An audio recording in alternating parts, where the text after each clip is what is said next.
traiter la candidose naturellement.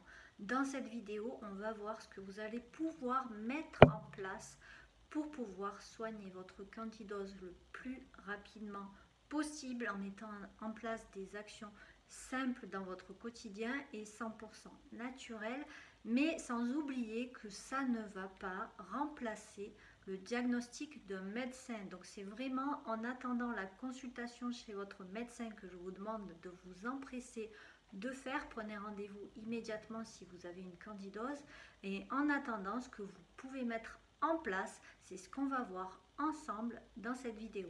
Alors déjà, vous allez commencer par traiter votre mycose en utilisant des produits naturels qui vont avoir pour objectif d'affaiblir le champignon, d'affaiblir le candida albicans qui est responsable de votre candidose, de votre mycose.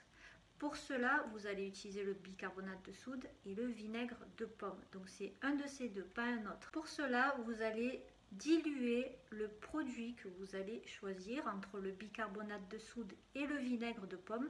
Vous allez le diluer dans de l'eau et ensuite vous allez imbiber une compresse stérile dans ce mélange. Cette compresse, vous allez ensuite l'appliquer sur votre mamelon douloureux après la tétée. Laissez-le reposer pendant quelques minutes, le temps que ça agisse sur votre mamelon et que cela fasse effet pour affaiblir le champignon. Mais ensuite, n'oubliez pas de retirer la compresse et de veiller à ce que vos seins restent à l'air, ou en tout cas restent secs. Il faut à tout prix éviter l'humidité lorsque vous avez une candidose. J'en parle dans la vidéo qui devrait s'afficher juste au-dessus, où je parle des 5 facteurs principaux de risque de contracter une mycose. Donc vraiment, l'un des facteurs, c'est l'humidité. Donc évitez à tout prix l'humidité si vous avez une mycose ou si vous pensez en avoir une. Pour éradiquer votre mycose totalement et éviter qu'elle devienne chronique, il faut vraiment que vous preniez des mesures drastiques. Pour ça, je vous conseille de tout nettoyer et de tout stériliser au maximum pour vous donner un maximum de chances que le champignon ne s'installe pas et que ça ne devienne pas chronique. Donc pour ça, je vais vous donner 6 étapes à suivre. À vous de voir si vous les suivrez ou pas, mais pour moi, c'est 6 étapes importante pour tout bien nettoyer au quotidien et vraiment éradiquer ce champignon. Alors la première chose, c'est la mesure d'hygiène, c'est de laver bien vos mains au savon, bien comme il faut, avant et après chaque tétée, et ensuite vous les essuyez bien avec un papier, un tissu propre. Ça, c'est la première chose. Deuxième chose, c'est de tout stériliser, tout ce qui est tétine, biberon, accessoires du tire-lait, pompe, etc. Il faut vraiment tout stériliser au quotidien après chaque tétée pour éviter qu'il y ait des dépôts de lait et des dépôts du candida sur votre matériel qui lui permettent de se reproduire. Donc pour ça, pour gagner un maximum de temps, je vous conseille d'utiliser un stérilisateur.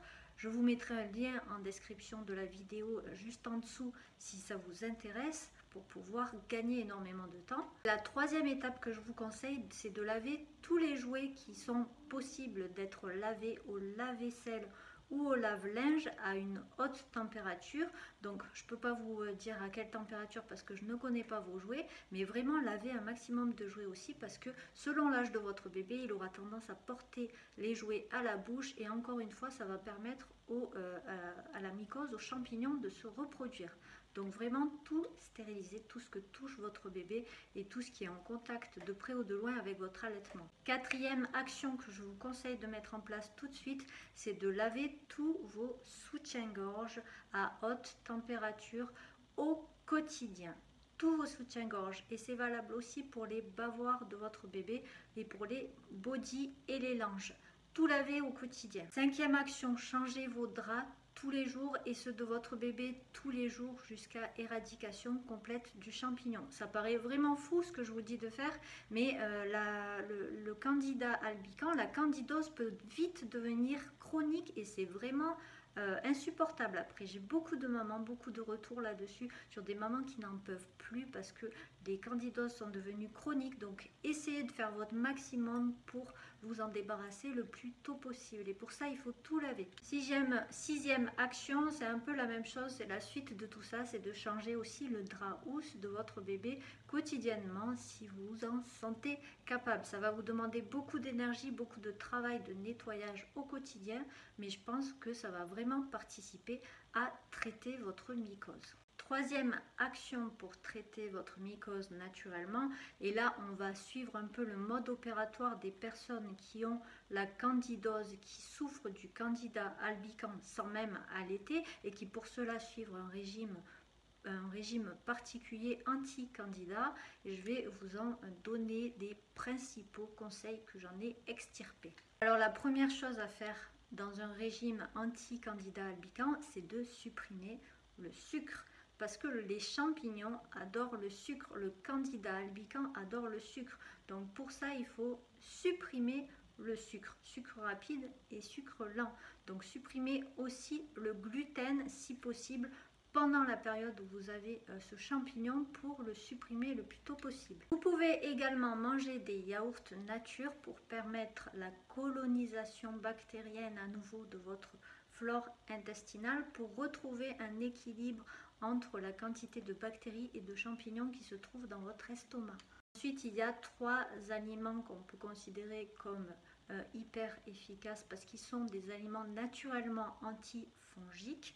Donc il y a la noix de coco, vous pouvez utiliser le lait de coco, la noix de coco naturelle, la noix de coco râpée, le fruit en lui-même, l'eau de coco, donc tout ce qui est noix de coco c'est antifongique naturellement. Il y a l'ail qui est un puissant antifongique naturel, vous pouvez manger de l'ail cru, de l'ail cuit, mettez-en un peu partout, tant pis pour votre haleine, mais c'est vraiment très puissant l'ail. Et puis en dernier, je ne sais pas si ce sera la saison pour vous quand vous regarderez la vidéo, mais les aubergines sont également elles aussi des puissants antifongiques. Donc ces 3 aliments sont à conseiller si vous avez une candidose. Il y avait aussi l'ananas, je ne sais plus où j'ai lu que l'ananas était bon dans le régime anti-candida, mais je ne suis plus trop sûre de mes sources.